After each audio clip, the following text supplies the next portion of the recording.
So here is how we can delete more than one contact on the iPhone. So if you're new here, subscribe right now and you'll never miss anything important. So if we get inside of the settings, you can see that I have so many of my, contacts, right? I have so many of my contacts in here stored on my phone. And yeah, I can hold down on one of them and click on delete, right?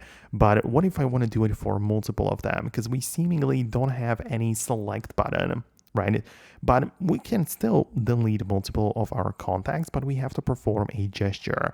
It's called the two-finger swipe, or at least this is how I call it, right? And let's say that I want to delete all of those four. So instead of holding down on them and clicking on delete one by one, what I'm going to do is that I'm going to drag it with two fingers like that and select all of the four contacts, right? And then now if I hold down on them, you can see that they all kind of like stack up on top of each other. I have four of them selected and I can literally delete four contacts at once. Are you sure you want to delete the four selected cards? Yes, and they are all gonna be gone, right? It might take a while to load up or to be deleted, but that's how you can do this. So that's how you can delete more than one. But let's say that those are not in the order, right?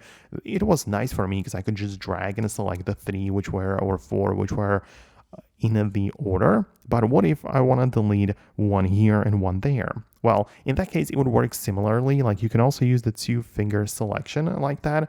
You select one, but you also perform it on the other one below. So as you can see, I have two of them selected, one at the top, one at the bottom.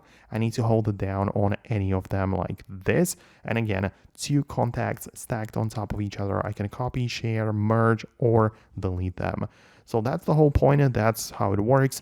I'm not saying it's the most convenient thing ever. I would really love to get there, the select button, similar to how we have the select in the photos, right? But it's just how it is. So yeah, let me know your thoughts and opinions below.